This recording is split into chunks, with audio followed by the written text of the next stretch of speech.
Hello बच्चों, ई सरल की फिजिक्स रिवीजन सीरीज में आपका बहुत बहुत बहुत स्वागत है। मैं हूं सारांश गुप्ता, ई सरल में फिजिक्स टीचर एंड मेंटर, और आपके लिए लाए हैं फिजिक्स रिवीजन सीरीज। ठीक है, तो इस रिवीजन वीडियो में हम एक नया चैप्टर स्टार्ट करने जा रहे हैं, जिसके हम सारे फॉर्मूलेज, पूरे चैप्टर के सारे फॉर्मूलेज और की कंसेप्ट हम रिवाइज करेंगे। और वो चैप्टर कौन सा है? और वो चैप्टर है मैग्नेटिज्म एंड मैटर। इसके सारे फॉर्मूले एंड की पॉइंट्स हम इस एक वीडियो में ही रिवाइज करेंगे। तो हम क्या करेंगे, सबसे पहले क्विक रिवीजन करेंगे और फिर एक लास्ट में फॉर्मूला टेस्ट भी लेंगे। आपका एक फॉर्मूला टेस्ट भी होगा इस वीडियो के एंड में कि कितने फॉर्मूले हमें याद हैं। देखिए, बच्चों की कंप्लेन होती है कि सर फॉर्मूला भूल जाते हैं। यार फॉर्मूला भूल जाते हैं एग्जाम में। तो अब क्या होता है, कई बार एकदम सिंपल क्वेश्चंस भी आते हैं जिसमें क्या होता है, सिर्फ फॉर्मूला लगाओ, छोटा मोटा कंसेप्ट लगाओ और 4 नंबर कमाओ, जितने भी मार्क्स का वो क्वेश्चन आया है। और हम वो क्वेश्चन नहीं कर पाते हैं। क्यों? क्योंकि हम फॉर्मूला भूल जाते हैं। तो यार एक तरह तो हम बड़े बड़े क्वेश्चन सॉल्व करके इतनी मेहनत करके 4 नंबर कमाते हैं। जेईई मेंस नीट की बात करें अगर हम, तो बहुत मेहनत करके कमाने पड़ते नंबर, और कई बार ऐसे ही हम सिंपल क्वेश्चन छोड़ देते हैं। तो वैसा नहीं होना चाहिए यार, फॉर्मूले तो याद हमको रखने हैं। इस वीडियो को अगर आप पूरी ईमानदारी से देखोगे ना, तो आपको इस चैप्टर के मैग्नेटिज्म एंड मैटर के फॉर्मूले याद रहेंगे पूरी ईमानदारी के साथ में। अच्छा, इसमें पता है अपन क्या करेंगे, फिजिक्स की फील्ड से भी फॉर्मूले को समझेंगे, तो वो याद रखने में मदद मिलेगी। ठीक है, स्टार्ट करें, चलिए। देखिए, मैग्नेट्स में हम देखें अगर, तो नॉर्थ पोल साउथ पोल होते हैं। ठीक है, same poles repel and opposite poles attract each other. Same pole जो है एक दूसरे को धक्का देते हैं, सेम पोल्स एक दूसरे को धक्का देते हैं, और अपोजिट पोल्स एक दूसरे को अट्रैक्ट करते हैं। ठीक है, पता है हमको ये। Magnetic monopoles do not exist. Magnet में मोनोपोल्स एग्जिस्ट नहीं करते हैं। मतलब मैग्नेट होगी तो नॉर्थ और साउथ दोनों होंगे, अकेला नॉर्थ या अकेला साउथ हमको अलग से नहीं मिल सकता है। ठीक है, चलिए, बहुत बढ़िया। अब जरा मैग्नेटिक फील्ड लाइंस के बारे में कुछ की पॉइंट्स एंड फॉर्मूलेज रिवाइज कर लेते हैं। भाई, मैग्नेट के चक्कर में जो फील्ड लाइंस होती है वो कुछ ऐसी होती हैं। देखो, वो कुछ ऐसी फील्ड लाइंस होती हैं, नॉर्थ पोल से निकलती हैं और साउथ पोल से मैग्नेट के अंदर घुसती हैं। देखो, नॉर्थ से ऐसे एरो बाहर निकल रहे हैं, साउथ से अंदर घुस रही है। ये क्लोज्ड लूप्स बनाती हैं, continuous close loops. Magnetic field lines close loops बनाती है। बहुत इंपॉर्टेंट पॉइंट है। कई बार ऑब्जेक्टिव में एक ऑप्शन में आ जाता है, magnetic field lines close loop बनाती हैं कि क्या करती हैं। ठीक है, देखो, तो ये सारे क्लोज लूप्स हैं। ये जो ना सारे के सारे क्लोज लूप्स हैं। देखो, पूरे क्लोज लूप्स हैं ये। ठीक है, सिमिलर फील्ड लाइंस होती है सोलेनोइड की, वो भी क्लोज लूप्स बनाती है, कंटिन्यूअस क्लोज लूप्स बनाती है। सोलेनोइड की फील्ड लाइन क्या है? सिमिलर होती है बार मैग्नेट की फील्ड लाइन। तो कई बार हमको क्वेश्चन में ऐसा मिल जाता है कि बताओ कौन सी मैग्नेटिक फील्ड लाइंस पॉसिबल ही नहीं है। तो उसमें एक चेक ये भी लगाना कि कौन सी क्लोज लूप नहीं बना रही। मान लो किसी ने मैग्नेटिक फील्ड लाइन ऐसी बना दी, ये ऐसे करके, ये ऐसे करके, ये यूं बना दी, तो ये पॉसिबल नहीं है। क्लोज लूप होना चाहिए, वो एरो से क्लोज लूप होना चाहिए वो। समझ गए? तो ये चेक पॉइंट कई बार काम आ जाता है। चलिए, पहली चीज देख ली, क्लोज लूप बनाती है। ठीक है, दूसरी चीज देखें, magnetic field lines do not intersect नहीं करती हैं, क्योंकि अगर करेंगी तो एक पॉइंट पे 2 डायरेक्शन हो जाएंगे, जो कि पॉसिबल नहीं है। तो पहली चीज क्लोज लूप बनाती है, दूसरी चीज क्या सीखी? इंटरसेक्ट नहीं करती है। ये भी चेक पॉइंट लगा सकते हैं कुछ ऑब्जेक्टिव क्वेश्चंस आ गए तो। ठीक है, चलिए आगे चलते हैं। भाई, ये एक मैग्नेटिक फील्ड लाइन ले ली हमने बार मैग्नेट के कारण से। देखें, यहां पर देखें तो भीड़ भाड़ ज्यादा है, और यहां पर देखें तो देखिए मैग्नेटिक फील्ड लाइंस की भीड़ भाड़ कम है। यहां डेंसिटी ऑफ फील्ड लाइंस ज्यादा है, डेंसिटी ऑफ फील्ड लाइंस कम है। ठीक है, तो मोर डेंस एंड लेस डेंस। तो क्या होता है, जहां पर फील्ड लाइंस की डेंसिटी ज्यादा होती है वहां पर मैग्नेटिक फील्ड की वैल्यू ज्यादा होती है। तो अगर इस रीजन को 1 रीजन बोले, इसको 2 रीजन बोले, तो देखिए फर्स्ट पॉइंट पे देखें, अगर हम फर्स्ट रीजन पे देखें तो बी की वैल्यू ज्यादा है। मतलब मैग्नेटिक फील्ड की वैल्यू देखिए ज्यादा है। जहां पर भीड़ भाड़ ज्यादा है वहां मैग्नेटिक फील्ड की वैल्यू ज्यादा। तो पहली चीज क्या बड़ी, क्लोज लूप बनाती है। दूसरी चीज इंटरसेक्ट नहीं करती। तीसरी चीज, जहां भीड़ भाड़ ज्यादा वहां पर मैग्नेटिक फील्ड की वैल्यू ज्यादा। चलिए, तो फील्ड लाइंस के बारे में कुछ हमने रिवाइज कर लिया, आगे बढ़ते हैं। भाई, अब मैग्नेटिज्म एंड गॉस लॉ देखते हैं। तो भाई, हमने इसके चक्कर में फील्ड लाइंस ले ली और एक गॉसियन सरफेस ले लिया। ये एक गॉसियन सरफेस है पूरा, ठीक है ना। तो net magnetic flux through any close surface B dot D is always zero. तो गॉस लॉ, मैग्नेटिज्म वाला जो गॉस लॉ वो कहता है कि क्लोज्ड सरफेस पे integration B dot D S zero होगा। इंपॉर्टेंट पॉइंट है, integration B dot D S zero होगा, ठीक है, क्योंकि देखो magnetic field lines close loop बनाती है हमेशा। तो देखो जितनी फील्ड लाइंस घुस रही है ना उतनी ही वापस भी निकल रही है, इसलिए इस एरिया से नेट मैग्नेटिक फ्लक्स की अगर बात करें तो वो जीरो है इस क्लोज्ड एरिया से, ठीक है, क्लोज सरफेस से। भाई इलेक्ट्रोस्टैट में तो हमने देखा था यार, अंदर अगर पॉजिटिव चार्ज हो तो उससे तो फील्ड लाइन जैसे बाहर निकलेंगी, उससे तो फील्ड लाइन बाहर निकलेगी, तो नेट फ्लक्स बाहर की तरफ निकल रहा है। लेकिन यहाँ तो मैग्नेटिक मोनोपोल्स एग्जिस्ट करते ही नहीं है, तो ऐसा कुछ होएगा नहीं कि पॉजिटिव चार्ज जैसा कोई नॉर्थ पोल हो गया अंदर अकेला ही और जिससे कि फील्ड लाइन जैसे सिर्फ निकल ही निकल रही है, नहीं भाई ऐसा नहीं है यहाँ पर। तो इसके कारण से integration B dot D S zero होता है। समझ गए बिल्कुल अच्छे से। चलिए, तो there are no source and sink of magnetic field lines, वो कंटिन्यूस क्लोज लूप बनाती है, ऐसे कोई सोर्स और सिंक नहीं होते हैं, ठीक है। चलिए बहुत बढ़िया। अब देखिए हम इलेक्ट्रोस्टैटिक्स का एनालॉजी देखते हैं। अब इंपॉर्टेंट फॉर्मूले हम पढ़ने जा रहे हैं, ठीक है ना। देखो तो बी और ई मैग्नेटिज्म और इलेक्ट्रोस्टैट्स जो है उसका कंपैरिजन देखते हैं जरा एक बार। तो देखो इसमें मैग्नेटिक मूवमेंट होता है, मैग्नेटिक डायपोल होता है, इसमें इलेक्ट्रिक डायपोल होता है। मैग्नेटिक डायपोल किसके पास होता है भैया, मैग्नेट जो होती है ना, जैसे south north, south pole north pole, तो इसके पास एक मैग्नेटिक मूवमेंट है। It is like a magnetic dipole, जिसका डायपोल मूवमेंट अगर हम देखें तो वो साउथ पोल से नॉर्थ पोल की तरफ होता है। तो मैग्नेटिक कंपास हो, मैग्नेट हो, उसके पास में मैग्नेटिक मूवमेंट होता है। जैसे डायपोल मूवमेंट नहीं होता, नेगेटिव चार्ज से पॉजिटिव चार्ज की तरफ जाता हुआ, नेगेटिव चार्ज से पॉजिटिव चार्ज की तरफ जाता हुआ, वैसे ही मैग्नेट का मैग्नेटिक मूवमेंट होता है। एम वेक्टर से डिनोट कर रहे हैं उसको अपन, ठीक है। देखो इसमें म्यू नॉट आता है तो इसमें 1/ε0 आता है, मतलब 1/ε0 का इक्विवेलेंट इधर म्यू नॉट है। देखेंगे अभी फॉर्मूले में कैसे अप्लाई होता है ये, ठीक है। टॉर्क का फॉर्मूला देखो कितना होता है, अगर एक डायपोल इलेक्ट्रिक फील्ड में, इलेक्ट्रिक डायपोल इलेक्ट्रिक फील्ड में रखा हुआ है तो टॉर्क का फॉर्मूला होता है P cross E, dipole moment cross electric field, P cross E. तो इधर बताओ कितना होगा। अब सिमिलरिटी लगाओ, पी के बदले क्या एम, ई के बदले क्या इलेक्ट्रिक फील्ड के बदले मैग्नेटिक फील्ड, तो इधर हो जाएगा M cross B, M cross B, ठीक है। यार torque vector quantity scalar quantity बताओ, torque vector quantity scalar quantity vector quantity है, तो क्रॉस प्रोडक्ट आना चाहिए कि डॉट प्रोडक्ट आना चाहिए, क्रॉस प्रोडक्ट आना चाहिए, इसलिए एम क्रॉस बी है, ठीक है। इधर देखो potential energy minus P dot E, minus P dot E, इसकी पोटेंशियल जो डायपोल रखा हुआ है उसकी potential energy minus P dot E, इधर बोलो कितनी होगी minus M dot B, minus M dot B. Potential energy scalar है वेक्टर है, वेक्टर है नहीं, स्केलर क्वांटिटी है। स्केलर मतलब डॉट प्रोडक्ट आएगा क्रॉस आएगा, याद रखने का तरीका देखो, डॉट आएगा क्रॉस आएगा, डॉट आएगा, क्रॉस से तो यार फिर चक्कर बढ़ जाएगा ना, वेक्टर क्वांटिटी दे देगी, इसलिए M dot B minus sign के साथ, माइनस एम डॉट बी याद रहेगा। टॉर्क का बोलो एम क्रॉस बी और पोटेंशियल एनर्जी का माइनस एम डॉट बी। आप तो ये याद रख लो, पी क्रॉस ई, पी के बदले एम, ई के बदले B, M cross B, minus P dot E, P के बदले एम, ई के बदले B, minus M dot B, ठीक है। चलिए बहुत बढ़िया। अब जरा हम देखते हैं इनके चक्कर में, जैसे अब मजेदार फॉर्मूले आने वाले हैं। देखो जो डायपोल होता है, जो डायपोल होता है उसके एक्सियल पॉइंट पे कितनी इलेक्ट्रिक फील्ड होती है, उसके एक्सियल पॉइंट पे कितनी इलेक्ट्रिक फील्ड होती है, इसको हम इस तरह से लिखते हैं 2kp/r³, 2kp/r³, जहां पर k होता है 1/4πε0, 2kp/r³ हमने याद किया था।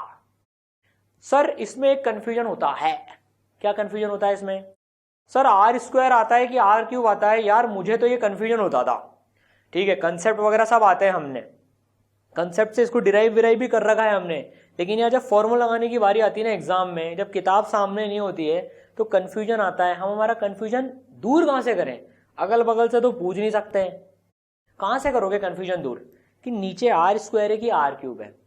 इसको है ना डायमेंशन की मदद से देखो, देखो इलेक्ट्रिक फील्ड हमने एक चार्ज के चक्कर में पढ़ी थी kq/r² होती है, ये तो याद होता है kq/r²। अब देखो P में जो डायपोल मोमेंट होता है उसमें एक डिस्टेंस भी आता है यार। ये जो P का मैग्नीट्यूड होता है ये Q इंटू डी होता है ना, तो देखो इसमें एक डिस्टेंस भी आ रहा है, तो एक ऊपर एक्स्ट्रा डिस्टेंस आ रहा है तो नीचे उसको काटने के लिए एक एक्स्ट्रा डिस्टेंस होना चाहिए, तभी तो दोनों के डायमेंशन कैंसिल होंगे, इसलिए नीचे आर क्यूब आता है, इसलिए नीचे आर क्यूब आता है। तो 2kp by R cube, 2kp by R cube electric field axial position पे, ठीक है। अब मैग्नेटिक डायपोल रखा हुआ है, मैग्नेटिक मोमेंट m है, उसके चक्कर में कितनी मैग्नेटिक फील्ड होगी एक्सिस पर, कितनी मैग्नेटिक फील्ड होगी एक्सिस पर, सिमिलैरिटी से निकालेंगे। ये जो फॉर्मूला आने वाला है इसको याद रखने की जरूरत नहीं है, हम इससे डिराइव कर लेंगे उसको। 1/4 पाई के बदले क्या आ जाएगा, 1/4 पाई आ जाएगा। 1/ε0 के बदले म्यू नॉट आ जाएगा, 1/ε0 के बदले म्यू नॉट आ जाएगा। 2 के बदले 2 आएगा, p के बदले m आएगा और r क्यूब के बदले r क्यूब आएगा। तो देखो mu naught by 4 pi 2m by R cube, mu naught by 4 pi 2m by R cube, इस तरह से इसको ध्यान रखेंगे। 2kp बाय आर क्यूब से ध्यान रखेंगे।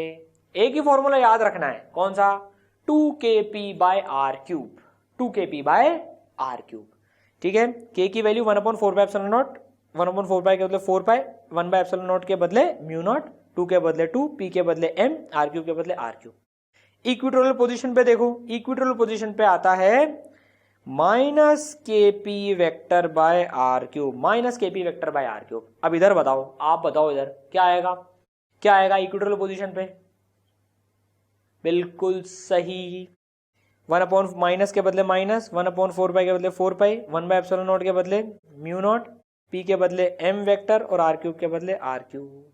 काम खत्म, देखो ये आ गया, ठीक है, minus mu naught by 4 pi m vector by r cube, ठीक है, याद रहेगा। चलो एक फटाफट से एक क्विक टेस्ट दे दो, बताओ मैग्नेटिक मूवमेंट के चक्कर में एक्सियल पोजीशन पे फील्ड बताओ। पीछे मत जाना वीडियो में, सोच के देखो, मैग्नेटिक मूवमेंट के चक्कर में एक्सियल पोजीशन पे कितनी आएगी sir, 2kp by R cube, के होता है 1/4 पाई एप्सिलॉन नॉट, तो 1/4 पाई का 1/4 पाई, 1 बाय एप्सिलॉन का म्यू नॉट, तो म्यू नॉट बाय 4 पाई, 2 का 2, m का m, p का m और r क्यूब का r क्यूब। तो देखो ये आ गया minus mu naught by 4 pi m by mu naught by 4 pi 2m by r cube, ठीक है। चलिए बहुत बढ़िया, अब देखते हैं जब कोई डायपोल यूनिफॉर्म मैग्नेटिक फील्ड में रखा होता है, तो ये हमने एक मैग्नेटिक कंपास लिया, इसके पास एक मैग्नेटिक मोमेंट है m, तो जब इसको छोड़ते हैं तो ये इधर जाता है, फिर इधर रुक के फिर ऊपर जाता है, तो ये महाराज जो है ऑसिलेशन करते हैं। इसको ऐसे छोड़ दें अगर मैग्नेटिक डायपोल को मैग्नेटिक फील्ड में, तो ये टिंग टिंग टिंग टिंग टिंग ऑसिलेशन करेंगे। टाइम पीरियड का फॉर्मूला हमें याद रखना है, इसका वेरी इंपॉर्टेंट। टाइम पीरियड का फॉर्मूला याद है क्या बच्चों? सर याद नहीं है तो देखो, टाइम पीरियड का फॉर्मूला आता है 2 pi under root I by M B. I इसका मोमेंट ऑफ इनर्शिया है, ठीक है ना, और m जो है मैग्नेटिक मोमेंट है, b मैग्नेटिक फील्ड है, इसके ऑसिलेशन का ये हो गया 2 pi under root I by M B. अब ये जनरली देखो याद नहीं रहता है, अब इसका एक तरीका बताता हूं, आप कभी भूलोगे ही नहीं इसको, ध्यान से सुनना। देखो 2 pi under root I by M B, physics से फील लेके समझते हैं यार। 3 क्वांटिटी आ रही है, आई, एम और बी। आई हो गया मोमेंट ऑफ इनर्शिया, एम हो गया मैग्नेटिक मोमेंट, बी होगी मैग्नेटिक फील्ड, ठीक है ना। अब देखो यार ये जो आई है, हमको ये पता है यार अंडर रूट तो आता है, लेकिन कौन सी क्वांटिटी न्यूमरेटर में आती है, कौन सी डिनोमिनेटर में आती है, ये हमको पता नहीं रहता है। कौन सी न्यूमरेटर में आती है, कौन सी डिनोमिनेटर में आती है, ये हमको पता नहीं रहता है। तो देखो यार फिजिक्स की फील्ड है, जितना ज्यादा मोमेंट ऑफ इनर्शिया होगा इसका, जितना ज्यादा मोमेंट ऑफ इनर्शिया होगा इसका, आप सोच के देखो उतनी इसको दिक्कत आएगी हिलने डुलने में। जितना मोमेंट ऑफ इनर्शिया ज्यादा होगा उतनी इसको दिक्कत आएगी, तो उतना धीरे ये ऑसिलेट करेगा। जितना धीरे ये करेगा उतना ज्यादा टाइम लेगा एक चक्कर में। यार कोई जिसका मोमेंट ऑफ इनर्शिया ज्यादा है उसको समय ज्यादा लगेगा ना ऐसे ऑसिलेट होने में, तो मतलब आई ज्यादा तो टाइम पीरियड ज्यादा, आई ज्यादा तो टाइम पीरियड ज्यादा, मतलब आई न्यूमरेटर में आएगा। मोमेंट ऑफ इनर्शिया न्यूमरेटर में आएगा, क्योंकि उसके बढ़ने से टाइम ज्यादा लगेगा इसको डिंग डिंग डिंग करने में। देखो अब बात करते हैं मैग्नेटिक फील्ड की। यार जितनी ज्यादा मैग्नेटिक फील्ड होगी वो इस जो ये ऑसिलेट कर रहा है इसको और ज्यादा खींचेगी, और ज्यादा तेजी से खींचेगी इसको। जल्दी जल्दी जल्दी जल्दी जल्दी मैग्नेटिक फील्ड की स्ट्रेंथ ज्यादा है तो उसको जल्दी जल्दी जल्दी ऑसिलेट कराने की कोशिश करेगी। जल्दी ऑसिलेट कराने का मतलब टाइम पीरियड कम। तो मैग्नेटिक फील्ड ज्यादा होगी तो टाइम पीरियड कम होगा, मतलब मैग्नेटिक फील्ड डिनोमिनेटर में आएगी। समझ गए? सिमिलरली मैग्नेटिक मोमेंट इसका जितना ज्यादा होगा उतना ज्यादा ही ये बी के साथ, बी इसको खींच रही उतनी तेजी से, क्योंकि मैग्नेटिक मोमेंट जितना ज्यादा बी उतने ज्यादा तरीके से इसको ऑसिलेट कराएगी, तो फिर से जल्दी जल्दी कराएगी तो टाइम पीरियड कम होगा। सोच के देखो, तो मोमेंट ऑफ इनर्शिया ज्यादा तो टाइम पीरियड भी ज्यादा, इसको हिलने डुलने में परेशानी आएगी। एम और बी ज्यादा तो एक खटाखट खटाखट खटाखट खटाखट चलेगा, तो एम और बी डिनोमिनेटर में आ रहा है। ठीक है, याद रहेगा 2 पाई अंडर रूट, आंख बंद करके बोलो 2 pi under root I by M B, magnetic moment, magnetic field, moment of inertia. ठीक है, अब देखो खूबसूरती, फिजिक्स की खूबसूरती देखो आप इसमें।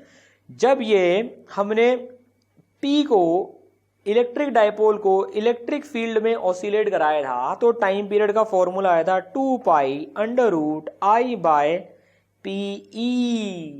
देखो ये हमने इलेक्ट्रिक फील्ड जब इलेक्ट्रोस्टैटिक चैप्टर पढ़ा था तब डायपोल में ये पढ़ा भी था, आई के बदले आई, एम के बदले पी और बी के बदले ई।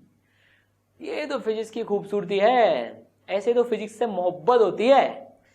इसी तरह से रोटेशन में फिजिकल पेंडुलम में भी पढ़ा था कि किसी फिजिकल पेंडुलम को अगर भाई किसी का मास m है, मान लो m मास की है वो, और उसको ग्रेविटेशन फील्ड मतलब एक्सेलरेशन ड्यू टू ग्रेविटी अगर g है, तो देखो उसका फॉर्मूला आया था time period is equal to 2 pi under root I by M G D. इस तरह से याद रखा था। अब इसको इस तरह से याद रखो, एम डी जी। देखो E के बदले आ गया G, इधर B के बदले था E, तो ये सारी फील्ड वाली क्वांटिटी होगी। अब देखो M इंटू डी, यहाँ P जो था वो क्या था, P जो था वो Q इंटू डी था, Q इंटू डी था, चार्ज इंटू डिस्टेंस। तो देखो चार्ज के बदले आ गया M और D के बदले आ गया D। इसमें तो मैग्नेटिक मोनोपोल्स एग्जिस्ट नहीं करते, इसलिए इसको हम तोड़ नहीं रहे Q इंटू डी में। ठीक है ना, यहां देखो Q into D, M into D, same formula है, याद रहेगा formula 2 pi under root I by M B. ठीक है, चलिए अब एक सवाल करते हैं, देखते हैं जैसे फॉर्मूला याद रहने से कितना फायदा होता है। फॉर्मूला तो यार वैसे भी याद होने चाहिए हमको, टफ क्वेश्चन है, इजी क्वेश्चन है, फॉर्मूला तो वैसे भी याद होने चाहिए। ठीक है, तो देखो ये जेईई मेन 2017 में आया हुआ क्वेश्चन है, देखते हैं हमसे होता है क्या। हमें आंसर नहीं निकालना है अभी, हमें सिर्फ देखना है कौन सा फॉर्मूला लग रहा है और कौन सी वैल्यू जाएगी, बाकी तो कैलकुलेशन है। ठीक है, देखो a magnetic needle of magnetic moment 6.7 into 10 की और -2। जो क्वेश्चन में गिवन होता जाए ना वो लिखते जाओ। देखो साथ के साथ में वेरिएबल क्या क्या गिवन है हमको, मैग्नेटिक मोमेंट तो छोटा m जो है वो उसकी वैल्यू गिवन है, एंड मोमेंट ऑफ इनर्शिया इतना, मोमेंट ऑफ इनर्शिया की वैल्यू गिवन है। इस performing simple harmonic motion in a magnetic field of 0.01 Tesla, मतलब b की वैल्यू गिवन है।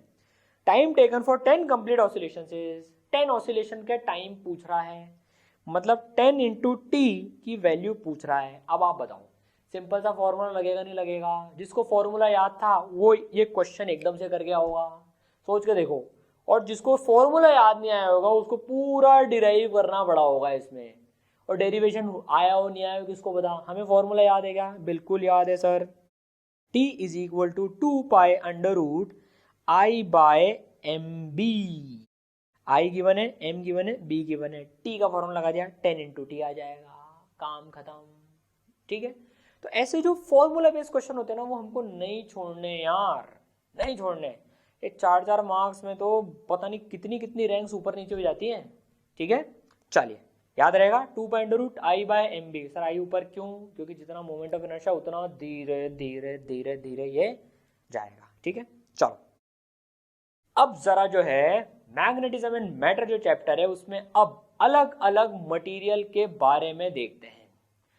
अब वो चीजें आने वाली हैं, अब डायमैग्नेटिक, पैरामैग्नेटिक, फेरोमैग्नेटिक और मैग्नेटिक ससेप्टिबिलिटी, ये सारी चीजें अब आने वाली हैं। ठीक है, देखो तो भाई हमने एक मटेरियल ले लिया। यार मटेरियल में क्या होता है, एटम्स के अंदर इलेक्ट्रॉन्स घूमते रहते हैं, तो उसके चक्कर में मैग्नेटिक मूवमेंट आते हैं। इलेक्ट्रॉन्स रैंडम डायरेक्शन में घूमते रहते हैं, तो रैंडम मैग्नेटिक मूवमेंट होते हैं। तो नेट मैग्नेटिक मूवमेंट अभी नहीं है, और इसके चक्कर में कोई नेट मैग्नेटिक फील्ड भी नहीं है। ठीक है ना, इस एलिमेंट के चक्कर में। ठीक है, अब हमने क्या करा, एक मैग्नेट लिया है इसके पास में, तो इस मैग्नेट की फील्ड लाइंस होगी कुछ, ये मैग्नेट की कुछ फील्ड निकलेगी, उसको बी नॉट बोल दिया। तो यार ये मैग्नेटिक डायपोल्स हैं बेसिकली, और external magnetic field B naught लगा दी गई है। External magnetic field B naught लगा दी गई है। हमें पता है जो डायपोल होता है, जो मैग्नेटिक डायपोल होता है, वो मैग्नेटिक फील्ड की डायरेक्शन में अलाइन होने की कोशिश करता है। तो ये जो डायपोल्स होंगे ये क्या होंगे, ये मैग्नेटिक फील्ड की डायरेक्शन में अलाइन हो जाएंगे। तो अब इनमें कुछ नेट मैग्नेटिक मूवमेंट आ जाएगा। देखो कुछ नेट मैग्नेटिक मूवमेंट आ गया। अब जरा इसके नेट मैग्नेटिक मूवमेंट जो आया है, इससे संबंधित एक क्वांटिटी पढ़ते हैं जिसको हम बोलते हैं मैग्नेटाइजेशन। मैग्नेटाइजेशन, तो देखो भाई इसका हमने नेट मैग्नेटिक मूवमेंट मान लिया एम नेट। तो जो मैग्नेटाइजेशन डिफाइन करा जाता है वो करा जाता है net magnetic movement per unit volume. नई फिजिकल क्वांटिटी है मैग्नेटाइजेशन। यार इसका कितना मैग्नेटाइजेशन हुआ, मैग्नेटाइजेशन कितना नेट मैग्नेटिक मूवमेंट आया per unit volume, this M capital M is magnetization. याद रखेंगे, magnetization net magnetic movement per unit volume. ये फॉर्मूले इंपॉर्टेंट हैं, डायरेक्ट सवाल आ जाते हैं, इन पे ध्यान रखना है। ठीक है, चलिए भाई, तो मैग्नेटाइजेशन हो गया net magnetic movement per unit volume, बहुत बढ़िया। अब देखिए भाई, मान लीजिए एक हमने मटेरियल लिया, ठीक है ना, इसमें हमने एक्सटर्नल मैग्नेटिक फील्ड लगा दी बी नॉट। अब इसके डायपोल्स अंदर अलाइन हो जाएंगे, वो मटेरियल पे डिपेंड करेगा कितने होंगे, कैसे होंगे, वो सब मटेरियल पे डिपेंड करेगा। तो जब इसके डायपोल्स ऐसे अलाइन हो जाएंगे, तो इन डायपोल्स के चक्कर में भी एक मटेरियल के चक्कर में मैग्नेटिक फील्ड आएगी। बी नॉट है external magnetic field, B M है मटेरियल के चक्कर में मैग्नेटिक फील्ड। तो जो नेट मैग्नेटिक फील्ड टोटल हो गई वो इन दोनों का वेक्टर सम हो गया। यार ये एक्सटर्नल एजेंट है, एक्सटर्नल एजेंट ने इस मटेरियल में कुछ फील्ड भेजी बी नॉट की, उससे इसके डायपोल्स कुछ अलाइन हो गए, तो इसने खुद की फील्ड भी जनरेट कर ली B M, M is for material. ठीक है ना, तो नेट मैग्नेटिक फील्ड जो हो गई वो हो गई बी, दोनों का वेक्टर सम हो गई। ठीक है, बी क्या है net magnetic field, B naught क्या है एक्सटर्नल मैग्नेटिक फील्ड, और बी एम क्या है magnetic field contributed by the material core. तो ये मटेरियल है, उसने कितना कॉन्ट्रीब्यूशन करा। समझ में आई बात सर? बिल्कुल बात समझ में आई। तो B is equal to B naught plus B M, ये तो लॉजिकल है। एक्सटर्नल आई खुद में डेवलप हुई बी एम, दोनों का सम बी हो गया। ठीक है, अब देखो एक फिजिकल क्वांटिटी और इंट्रोड्यूस करते हैं हम। बी नॉट को हम लिखते हैं mu naught H, B naught को हम लिखते हैं म्यू नॉट एच। ये एक्सटर्नल मैग्नेटिक फील्ड है, इसको हम लिख रहे हैं म्यू नॉट एच, जहां पर जो एच है, चलो पहले इसकी बात भी कर लेते हैं। और बी एम को हम लिख रहे हैं म्यू नॉट एम। देखो बी नॉट को हम लिख रहे हैं म्यू नॉट एच और बी एम को लिख रहे हैं म्यू नॉट एम। ये एम अपना मैग्नेटाइजेशन है, मैग्नेटाइजेशन है ये। ठीक है ना, अब देखो जो ये एच है उसकी बात करते हैं। पहले देख लें म्यू नॉट क्या है। म्यू नॉट क्या है? परमेबिलिटी ऑफ वैक्यूम, ये हमको पता है, परमेबिलिटी ऑफ वैक्यूम है। एच जो है नई फिजिकल क्वांटिटी अभी एक और पढ़ी हमने, इसको कहते हैं मैग्नेटिक इंटेंसिटी। कि यार जो एक्सटर्नल सोर्स ने जो ये मैग्नेटिक फील्ड प्रोड्यूस करी है ना, उसकी मैग्नेटिक इंटेंसिटी कितनी है। देखो बी नॉट तो हो गई मैग्नेटिक फील्ड, एच हो गई मैग्नेटिक इंटेंसिटी। तो कभी भी वर्ड आ जाए मैग्नेटिक इंटेंसिटी ध्यान रखना एच से डिनोट करी थी उसको, ये एच है मैग्नेटिक इंटेंसिटी। तो भाई B naught is equal to mu naught H. अभी देखो ये फॉर्मूले जनरली जो आने वाले ना वो याद नहीं रहते हैं, लेकिन हम इसको इस तरह से पढ़ेंगे याद रहेंगे आपको। तो बी नॉट कितना हो गया बोलो? Mu naught H. B M कितना हो गया? Mu naught M. आपको ये दो चीजें याद रखनी है, बी नॉट हो गया म्यू नॉट एच और बी एम जो हो गया म्यू नॉट एम हो गया वो। ठीक है, अब चलो एम है मैग्नेटाइजेशन अपना। ठीक है, तो म्यू नॉट बाहर निकाल लेते हैं, तो ये हो गया H plus M, H plus M आ गया अंदर। अब देखो सीखने की बात क्या है इसमें, एक और रिलेशन एग्जिस्ट करता है H और M के बीच में, H और M के बीच में एक और रिलेशन एग्जिस्ट करता है। लॉजिकल है, समझना। देखो ये H डिनोट कर रही है मैग्नेटिक इंटेंसिटी जो एक्सटर्नल ने लगाई, भाई mu naught H is equal to B naught, ये बी नॉट एक्सटर्नल वाली है। तो H बेसिकली ये बता रहा है कि एक्सटर्नल फैक्टर ने कितनी मैग्नेटिक इंटेंसिटी अंदर भेजी। M क्या है? M है मैग्नेटाइजेशन, इसके चक्कर में अंदर कितना मैग्नेटाइजेशन हुआ, मतलब बाहर मैग्नेटिक फील्ड के चक्कर में अंदर क्या असर दिखा, अंदर वाले मटेरियल ने क्या रिस्पॉन्स दिया, क्या रिस्पॉन्स दिया। ठीक है, तो देखो इनके बीच में जो रिलेशन होता है वो रिलेशन होता है M इज इक्वल टू, एक और क्वांटिटी आई है ये टेढ़ा x जैसी, इसको काई बोलते हैं, काई। तो M इज इक्वल टू काई H। लॉजिकल है, समझना। समझने के लिए हम लॉजिक से कैसे समझ रहे हैं देखना इसको। यार हमने H मैग्नेटिक इंटेंसिटी दी, उससे अंदर कुछ हलचल मची। यार हम जितनी ज्यादा बाहर एक्सटर्नल देंगे उतनी ज्यादा ही तो अंदर हलचल मचनी चाहिए ना। जितना ज्यादा H होगा उतना ही ज्यादा M होना भी चाहिए, लॉजिकल है। जितना एक्सटर्नल फैक्टर उसको अंदर प्रकोप से भेज रहा है उतना ही तो अंदर में ज्यादा हलचल मचेगी। तो ये इंटरनल हलचल बता रहा है, ये एक्सटर्नल जो फैक्टर लगाया ये वो बता रहा है। तो M इज इक्वल टू काई H, डायरेक्टली प्रोपोर्शनल है देखो H के M, और वो है काई फैक्टर। ठीक है, अब काई मटेरियल पे डिपेंड करता है। देखो हर मटेरियल के लिए काई अलग अलग होता है, मटेरियल की प्रॉपर्टी होती है। देखो यार मटेरियल कैसा रिस्पॉन्स कर रहा है वैसा काई होगा ना, समझने के लिए समझना। मान लो अपन ने किसी को 2 चाटे मारे, ठीक है ना, अब चाटे मारने के बाद में उसको 2 किलो गुस्सा आया, गुस्से का यूनिट नहीं होता है, 2 किलो गुस्सा आया, तो यार देखो उसका काई 1 हो गया। 2 चाटे एक्सटर्नल पे, अंदर उसमें 2 किलो गुस्सा आता है उसको। कोई आदमी दूसरा हो सकता है, उसको 2 चाटे मारने पर उसको हो सकता है 4 किलो गुस्सा आए, तो उसका जो काई है वो 2 हो गया। किसी को हो सकता है 6 किलो गुस्सा है, उसका काई 3 हो गया। और कोई बहुत ही क्रोध वाला आदमी है, एकदम भयंकर गुस्सा आता है जिसको, उसको 2 चाटे मारने पर 20 किलो गुस्सा आया, तो उसका काई 10 हो गया। फील आई फिजिक्स की। तो ये काई मटेरियल की प्रॉपर्टी होती है। देखो जिसका काई जितना ज्यादा पॉजिटिव होता है ना, वो मतलब उतना ही ज्यादा रिस्पॉन्ड कर रहा है, उतनी ही ज्यादा अंदर मैग्नेटिक फील्ड जनरेट कर रहा है एक्सटर्नल फैक्टर सेम होने पर।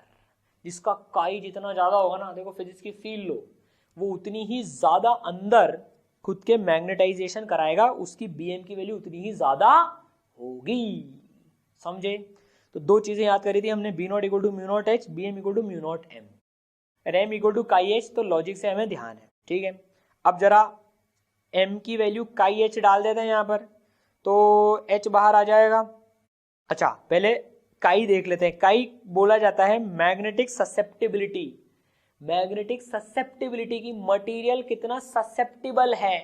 2 चाटे खाने के बाद में, 2 चाटे खाने के बाद में कितना गुस्सा आता है, अंदर क्या हलचल मचती है। जो जितना ज्यादा मैग्नेटिक ससेप्टिबल होगा उसमें अंदर उतना ही चेंज आएगा।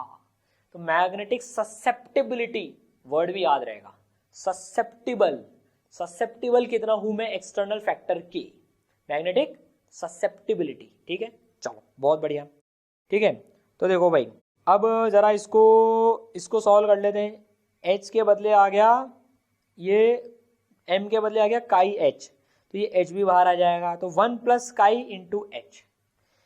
अब जो है 1 प्लस काई को हम बोलते हैं म्यू आर, 1 प्लस काई को हम बोलते हैं म्यू आर। म्यू आर होती है relative permeability of medium with respect to vacuum, relative permeability of medium with respect to vacuum. तो म्यू आर की जो वैल्यू हो जाएगी, मीडियम की अगर परमेबिलिटी हम म्यू माने, इसकी परमेबिलिटी म्यू माने, यार वैक्यूम की म्यू नॉट है, हर मीडियम की परमेबिलिटी अलग अलग होती है। इस मीडियम की परमेबिलिटी म्यू माने तो म्यू आर की वैल्यू हो जाएगी mu by mu not, mu by mu naught, relative permeability of medium with respect to vacuum, relative permeability of medium with respect to vacuum. तो देखो म्यू नॉट इधर आ जाएगा into mu R, कितना हो जाएगा, म्यू हो जाएगा। तो mu naught into mu R कितना हो गया, म्यू हो गया। तो बी की वैल्यू कितनी आ गई, म्यू एच आ गई।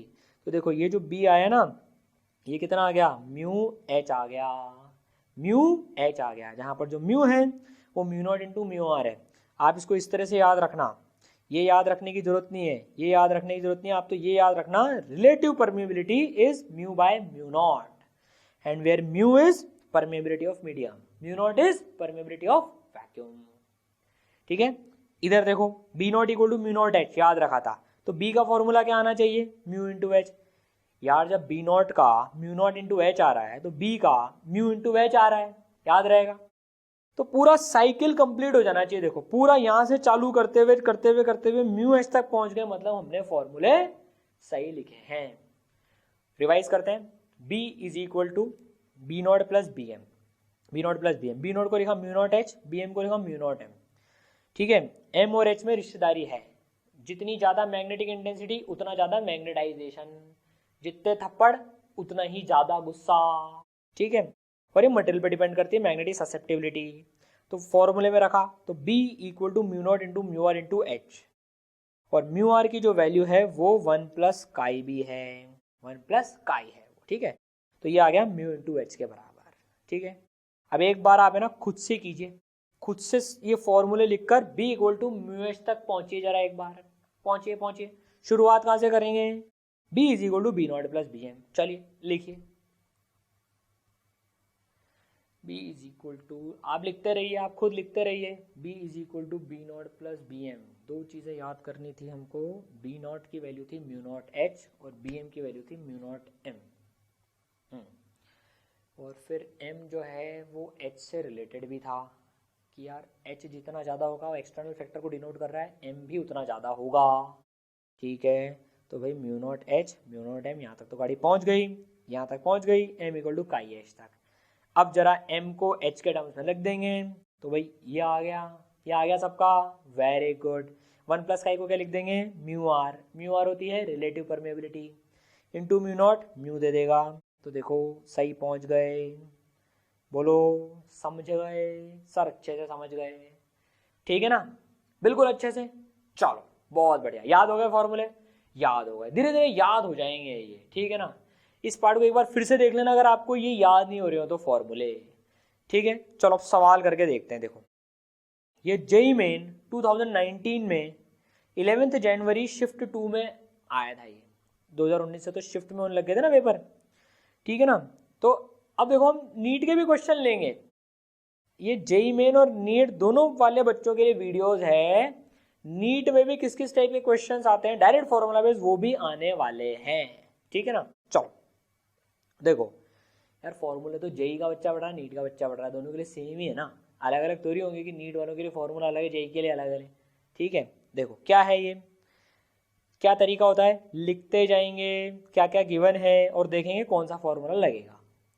2019 का लेटेस्ट क्वेश्चन है तो अभी। ठीक है ना, अ पैरामैग्नेटिक सब्सटेंस, ठीक है भैया, in form of a cube with side 1 centimetre, 1 centimetre की साइड है, तो साइड लेंथ इसकी गिवन है 1 सेंटीमीटर। ठीक है, इससे हम ठीक है देखते हैं क्या करेंगे।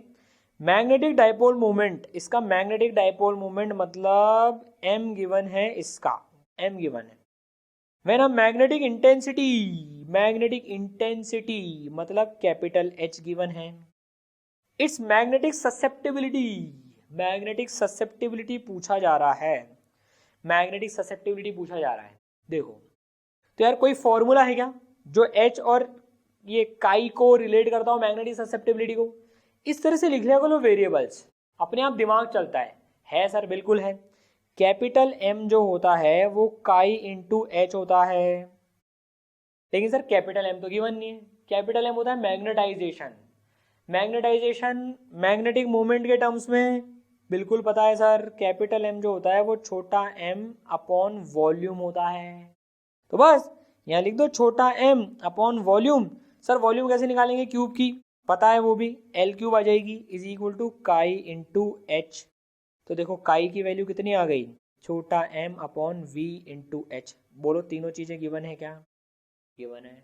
दो फॉर्मूले को मिक्स करके देखो सवाल बना के दे दिया, बस हो गया सवाल। वैल्यू डाल दो आंसर आ जाएगा।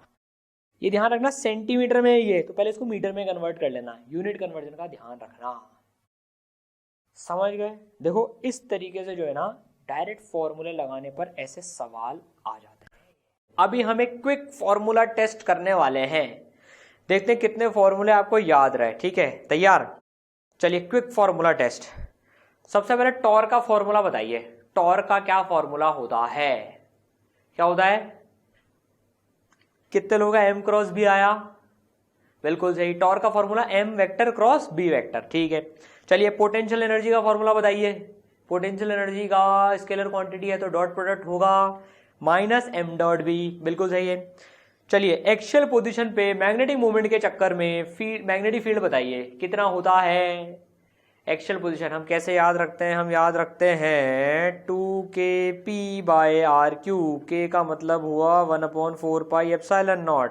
तो 1/4π के बदले 1/4π, 1/ε0 के बदले μ0, 2 के बदले 2, p के बदले m और r³ के बदले r³। ठीक है, चलिए टाइम पीरियड का फॉर्मूला बताइए। याद है क्या? बिल्कुल याद है सर। 2π तो याद है, √of I/mb, I ऊपर mb नीचे। शाबाश, ठीक है, बहुत बढ़िया। चलिए m equal to magnetization equal to dash, या डैश है या फिल इन द ब्लैंक्स करना है, into h magnetic intensity. Fill in the blanks में m और h प्रोपोर्शनल तो होते हैं और प्रोपोर्शनलिटी कांस्टेंट आता है ये काई, दैट इज मैग्नेटिक, क्या नाम होता है? Magnetic susceptibility, magnetic susceptibility. चलिए अब लास्ट फॉर्मूला इस पार्ट का बताइए। b net magnetic field equal to μ0 into dash into h। Sir ये डिफिकल्ट फॉर्मूला है, याद कीजिए। μ0 इंटू, यार b इज इक्वल टू तो μh होता था, म्यू होता है μ/μ0 इक्वल टू μr, तो μ0 इंटू μr, तो यहां पर आ जाएगा μr। ठीक है, तो देखिए हमको फॉर्मूले याद हो गए हैं। बहुत इंपॉर्टेंट है यार, ये फॉर्मूले याद करना बहुत इंपॉर्टेंट है। आपको अभी भी कुछ फॉर्मूले भूल रहे हैं तो इस वीडियो को एक बार फिर से देख लीजिए, 2x की स्पीड से देख लीजिए। देखिए छोटा सा तो पार्ट है एकदम, ये आप इसको 2x पे देखेंगे तो 15-16 मिनट में तो पूरा का पूरा ही हो जाएगा ये। तो यार इतने से टाइम में हम इतने सारे फॉर्मूले रिवाइज कर रहे हैं, this is actually worth it. आप फॉर्मूले नहीं भूलोगे, कॉन्फिडेंस रहेगा। जब भी थोड़ा सा अंडर कॉन्फिडेंट फील करें कि यार फॉर्मूले याद है कि नहीं, खटाक से वीडियो चलाया, 2x पे देखा, सट सट सट सट सट सट सट सारे फॉर्मूले आंखों के नजर से गुजर गए, वो भी ऑडियो विजुअल फॉर्मेट में। ठीक है, तो क्लासिफिकेशन ऑफ मैग्नेटिक मटेरियल्स देखते हैं। डायमैग्नेटिक, पैरामैग्नेटिक और फेरोमैग्नेटिक, 3 तरह से हम अभी क्लासिफाई करके इसको पढ़ेंगे। जो मैग्नेटिक मटेरियल होते हैं ना, उनको 3 उसमें क्लासिफाई कर रहे हैं, डायमैग्नेटिक, पैरामैग्नेटिक और फेरोमैग्नेटिक। तो देखो क्या होता है भाई, हमने मटेरियल ले लिया, हमने एक्सटर्नल मैग्नेटिक फील्ड लगाई। अब ये क्लासिफिकेशन इस तरीके से हुआ है कि किस तरह से रिस्पॉन्ड करते हैं, इनकी प्रॉपर्टीज बहुत बहुत बहुत इंपॉर्टेंट है। और हम ये भी देखेंगे कि पिछले सालों में डायरेक्ट फॉर्मूला बेस्ड और सिंपल सिंपल कंसेप्ट लगा के भी कितने सारे क्वेश्चंस आए हैं, वो क्वेश्चंस भी हम साथ साथ में करते जाएंगे जेईई और नीट के। ठीक है ना? चलो तो देखो डायमैग्नेटिक क्या होता है। डायमैग्नेटिक एक्सटर्नल मैग्नेटिक फील्ड के अपोजिट अपनी खुद की फील्ड लाता है। जो ये डायमैग्नेटिक मटेरियल वो होते हैं जो इस डायरेक्शन में एक्सटर्नल मैग्नेटिक फील्ड लेकिन उसके अपोजिट एक छोटी फील्ड इंड्यूस करते हैं। तो देखो नेट मैग्नेटिक फील्ड कम हो जाती है, ये अपोजिट डायरेक्शन में करता है, कारण है लेंज लॉ। ठीक है ना? तो ये अपोजिट में करता है। पैरामैग्नेटिक जो है एक्सटर्नल फील्ड की डायरेक्शन में ही छोटी एक खुद की फील्ड उसी डायरेक्शन में करता है। और फेरोमैग्नेटिक जो है एक बड़ी फील्ड काफी ज्यादा फील्ड उसी एक्सटर्नल की डायरेक्शन में अपने अंदर मटेरियल से जनरेट कर देता है। डाय, पैरा, फेरो, ये अपोज करता है, अपोजिट फील्ड जनरेट करता है। ये 7 में डायरेक्शन में करता है लेकिन छोटी करता है, और 7 डायरेक्शन में करता है, सेम डायरेक्शन में बहुत बड़ी फील्ड जनरेट करता है ये फेरोमैग्नेटिक। ठीक है, तो इसका काई देखें अगर अपन, काई मैग्नेटिक ससेप्टिबिलिटी कि कैसे वो रिस्पॉन्ड करता है। तो देखो डायमैग्नेटिक का जो काई है वो नेगेटिव होता है, नेगेटिव और छोटा होता है, नेगेटिव एंड छोटा। पैरामैग्नेटिक का पॉजिटिव एंड छोटा। देखो उसी के डायरेक्शन में कर रहा है, तो काई जो है मैग्नेटिक ससेप्टिबिलिटी पॉजिटिव, उसी के डायरेक्शन में उसकी मदद कर रहा है एक्सटर्नल फील्ड को बढ़ाने में। ठीक है ना? तो काई छोटा एंड पॉजिटिव। फेरोमैग्नेटिक का काई पॉजिटिव एंड बहुत बड़ा, very very greater than 1, positive and बहुत बड़ा। ठीक है, ध्यान रखना है, ये -1 से 0, ये 0 से बड़ा लेकिन छोटा नंबर, और ये बहुत बड़ा पॉजिटिव नंबर। ठीक है ना? चलो बड़ा पॉजिटिव नंबर हो गया एक। तो भाई चलो, अब इसमें क्या होता है, पैरामैग्नेटिक में तो जो डायपोल्स होते हैं, मैग्नेटिक डायपोल्स होते हैं, वो फील्ड की डायरेक्शन में अलाइन होते जाते हैं, ठीक है ना।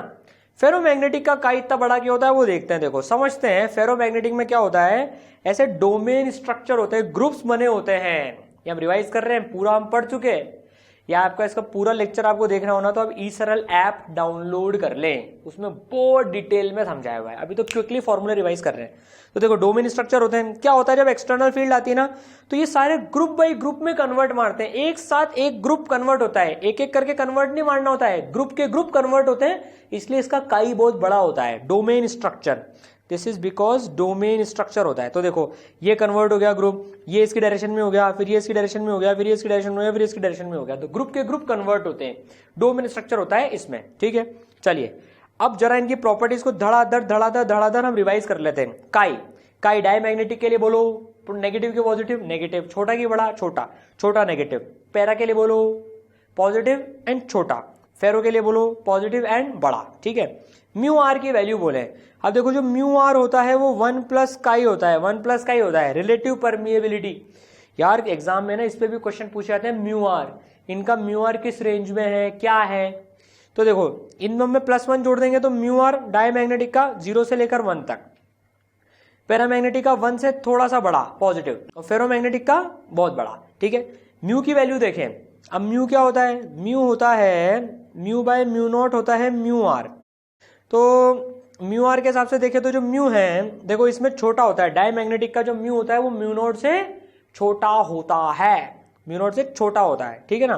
पैरामैग्नेटिक का बड़ा होता है, म्यू नॉट से बड़ा होता है पैरामैग्नेटिक मटेरियल के लिए, और फेरोमैग्नेटिक के लिए तो बहुत बड़ा होता है, म्यू जो है बहुत बड़ा होता है म्यू नॉट के कंपैरिजन में, समझ गए। डाई के लिए छोटा, पैरा के लिए थोड़ा सा बड़ा, और फेरोमैग्नेटिक के लिए काफी बड़ा, ठीक है। मैग्नेटाइजेशन देखें तो देखिए डायमैग्नेटिक में वीक मैग्नेटाइजेशन होता है अपोजिट डायरेक्शन में, हमने देखा था ये कैसे मैग्नेटाइज होता है, अपोजिट डायरेक्शन में मैग्नेटाइज होता है ये, अपोजिट डायरेक्शन में। और वीक मैग्नेटाइजेशन होता है, थोड़ा सा मैग्नेटाइज होता है, ठीक है, तो weak magnetization in opposite direction. Paramagnetic का आप बताओ, वीक की स्ट्रॉन्ग, कैसे मैग्नेटाइज होता है, कम मैग्नेटाइज होता है कि बहुत ज्यादा होता है, शाबाश कम होता है, सेम डायरेक्शन में कि अपोजिट डायरेक्शन में, सेम डायरेक्शन में, वेरी गुड। तो weak magnetization in same direction. Ferro का बोलो बोलो बोलो बोलो, स्ट्रॉन्ग की वीक, स्ट्रॉन्ग, सेम के अपोजिट सेम, तो strong magnetization in same direction, ठीक है। चलिए ये बहुत सुंदर टेबल है, इसकी सारी प्रॉपर्टीज आपने याद रख ली ना, और कहीं कुछ देखने की जरूरत नहीं है। मूवमेंट इन मैग्नेटिक फील्ड, अब मतलब मैग्नेटिक फील्ड है तो इनका मूवमेंट कैसा होता है, तो देखो इसकी वीक टेंडेंसी होती है strong to weak magnetic field में जाने की, ये डायमैग्नेटिक दूर रहना चाहता है स्ट्रॉन्ग मैग्नेटिक फील्ड से।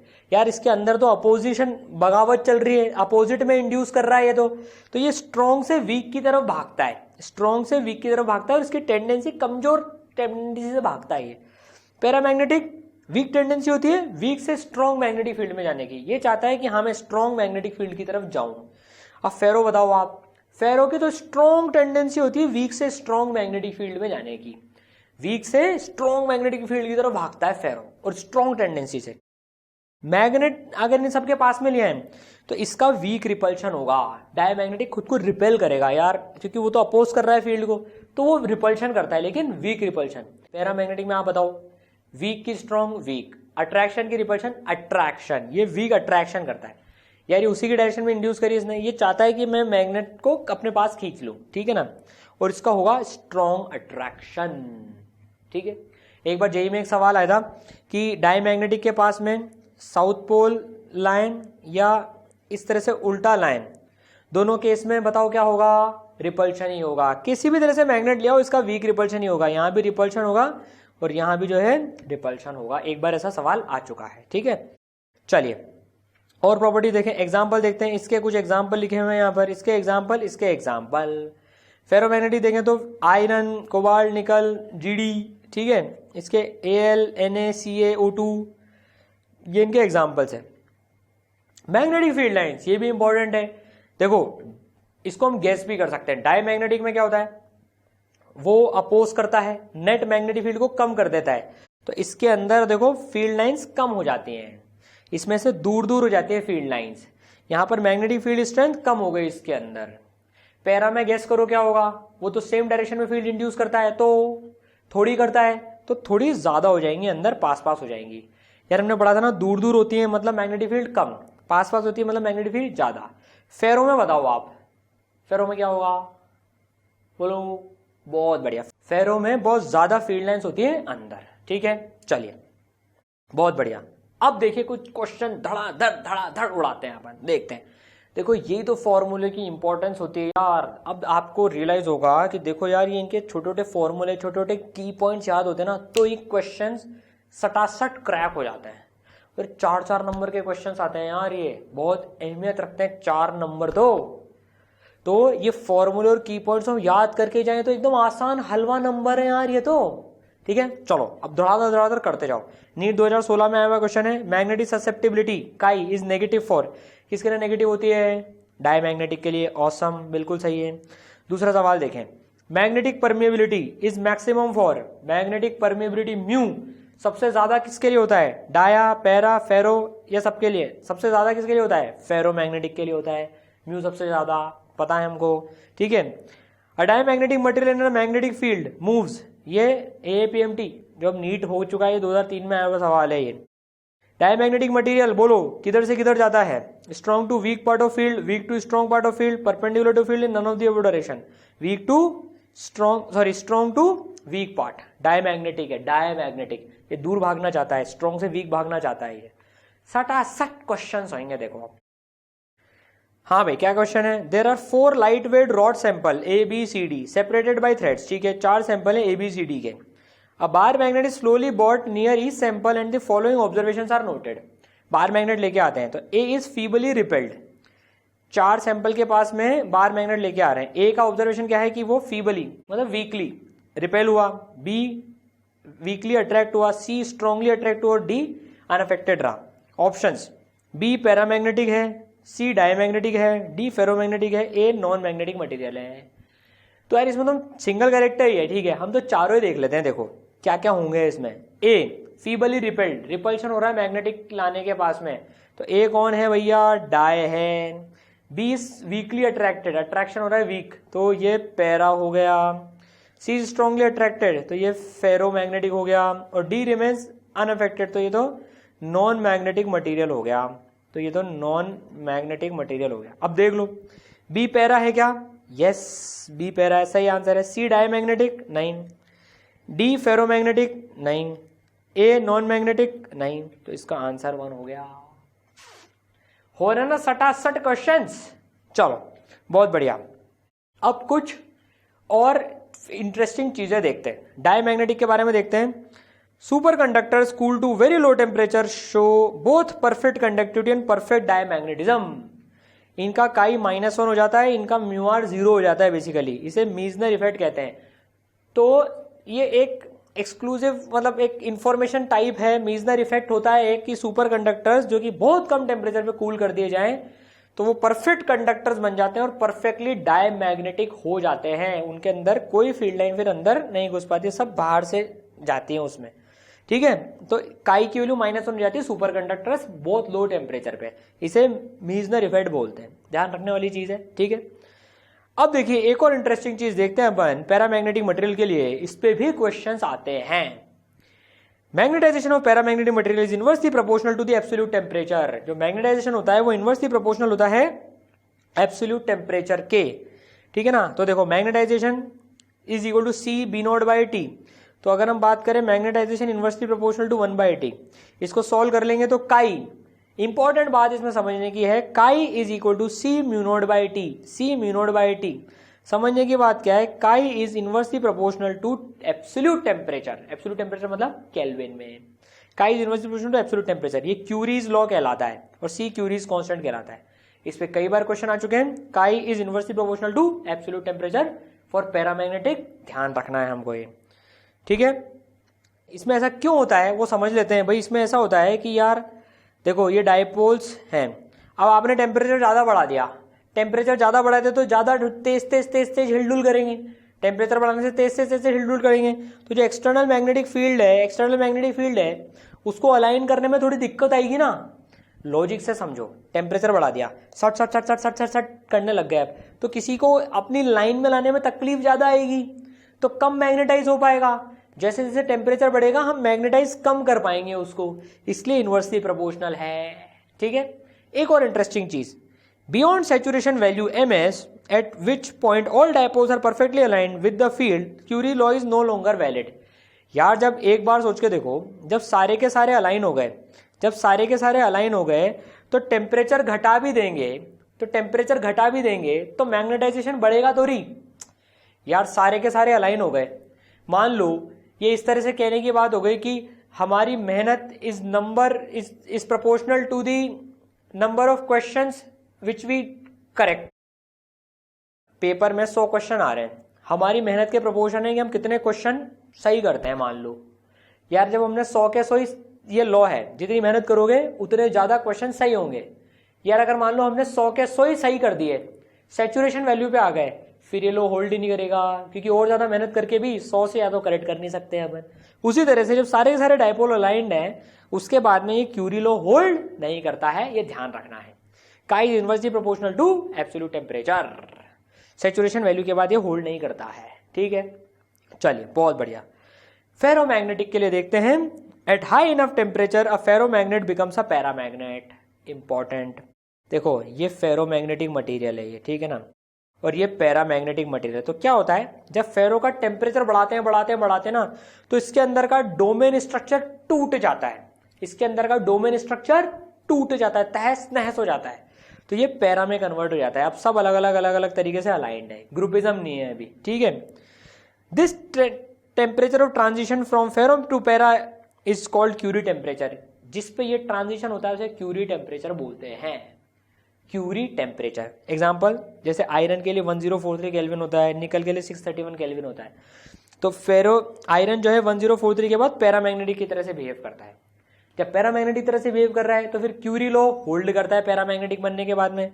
किस तरह से करता है, above Curie temperature in paramagnetic phase chi inversely proportional to 1/T minus TC। T minus TC, T is greater than TC, critical temperature के ऊपर। ठीक है, तो T माइनस TC, तो जो एक्सेस टेम्परेचर होता है ना, टेम्परेचर माइनस जो क्रिटिकल टेम्परेचर के ऊपर से एक्सेस टेम्परेचर होता है, उसके इनवर्सली प्रोपोर्शनल होता है ये काई। तो पैरामैग्नेटिक के लिए तो chi is inversely proportional to temperature, और फेरोमैग्नेटिक के लिए chi is inversely proportional to T minus TC। ठीक है, चलो देखते हैं आप क्वेश्चन कर पाते हो क्या इसके। आप देखो AIPMT 2003 में क्वेश्चन आया, direct question. According to Curie's law the magnetic susceptibility of substance at an absolute temperature T is proportional to, बोलो किसके प्रोपोर्शनल है, काई। यस, 1/T के। ऑसम, समझ गए। चलिए एक और क्वेश्चन देखते हैं भाई, ये जेईई मेन 2019 में आया हुआ है, देखिए लेटेस्ट क्वेश्चन है, तो 12 जनवरी की शिफ्ट 2 में। ठीक है ना, a paramagnetic substance material has इतने एटम्स, ठीक है, it's magnetic susceptibility at temperature 350 kelvin is इतना, इट्स ससेप्टिबिलिटी एट 300 केल्विन। अब आप देखो एक टेम्परेचर पे काई दे रखा है, दूसरे टेम्परेचर पे पूछ रहा है। अब प्योर सिंपल फॉर्मूला बेस्ड सवाल है यार, सिंपल फॉर्मूला बेस्ड। जिसको ये चीज पता होगी काई इनवर्सली प्रोपोर्शनल टू टेम्परेचर, उसका ये सवाल हो गया, काम खत्म। तो देखो काई 1/काई 2 इक्वल टू T2/T1, वैल्यू रख दो, काई 1/काई 2 इक्वल टू T2/T1, काम खत्म, आंसर आ जाएगा अपने आप ये। अब आप सोच के देखो यार, 4 नंबर ऐसे सिर्फ फॉर्मूले बेस के मिल रहे हैं। जिसको भी फॉर्मूला याद होगा ना कि इनवर्सली प्रोपोर्शनल टेम्परेचर होता है, उसने खटाक से 4 नंबर कमा लिए होंगे। तो ये फॉर्मूले बहुत इंपॉर्टेंट होते हैं, बहुत इंपॉर्टेंट। इसलिए तो ये रिवीजन के वीडियो लेक्चर्स इस तरह से बना रहे हैं अपन। देखो ये मैग्नेटिज्म का पूरा जो लेक्चर है, पार्ट 1 और पार्ट 2 मिला के लगभग 70 मिनट्स के करीब में खत्म हो जाएगा पूरा, ये 60-70 मिनट्स में। यार 1 घंटा मैग्नेटिज्म और मैटर जैसे चैप्टर को क्या हम रिवाइज करने के लिए नहीं दे सकते हैं क्या? बिल्कुल दे सकते हैं। 2x पे पढ़ोगे तो 30 से 35 मिनट्स में पूरा का पूरा चैप्टर रिवाइज हो जाएगा। तो यार इसका तो जब भी आपको अंडर कॉन्फिडेंट लगे कि यार मैं भूल रहा हूँ फॉर्मूले, मेरे को याद नहीं आ रहे हैं, तो खटाखट 2x पे चला के ये वीडियो देख लो ना, सारे ऑडियो विजुअल फॉर्मेट में तुरंत याद होते जाएंगे और विजुअल मेमोरी बन जाएगी आपकी, साथ में क्वेश्चंस भी ले रहे हैं। तो ये वीडियोस आप चलते फिरते सोने से पहले जब भी आपको टाइम मिले खटाक से, हमारा रिवीजन शेड्यूल चल रहा है, ठीक है, बीच में कभी मन हुआ यार चलो मैग्नेटिज्म रिवाइज करते हैं, खटाक से 2x पे चलाया, रिवाइज करा। ई सरल की ये सीरीज इसीलिए तो बनाई जा रही है, आपको फॉर्मूले याद हुए नहीं हुए हो रहे ना, बस इस तरह से आप करते जाओ। ठीक है, आगे बढ़े। चलो एक और क्वेश्चन देखो 2007 में जो आया है, nickel shows ferromagnetic property at room temperature, if the temperature increase beyond Curie temperature then it will show. Ferromagnetic material को क्यूरी टेम्परेचर से ज्यादा लेगा तो क्या बन जाएगा, बताओ। पता है, पता है, पैरामैग्नेटिक। ठीक है, देखो डायरेक्ट क्वेश्चन। ठीक है, अब हम मैग्नेटिक हिस्टेरिसिस पढ़ते हैं, वेरी इंपॉर्टेंट चैप्टर। इसके ग्राफ के ऊपर काफी सवाल आते हैं, इसका पूरा सुंदर लेक्चर, सुंदर एक्सप्लेनेशन पूरा का पूरा हमने ई सरल में पढ़ाया हुआ है। आप ई सरल ऐप डाउनलोड करें, प्ले स्टोर पे मिल जाएगी, पूरा का पूरा इसका लेक्चर आप देख लें हिस्टेरिसिस का। आधे घंटे में पूरा hysteresis with graph and question समझाया हुआ है। अभी इसका रिवीजन करते हैं।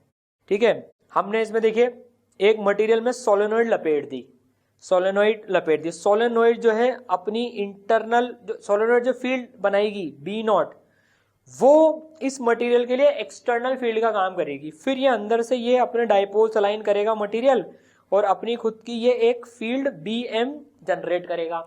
इन दोनों का सम B होगी, नेट मैग्नेटिक फील्ड। तो बस अब हम इसको मैग्नेटाइज करते हैं।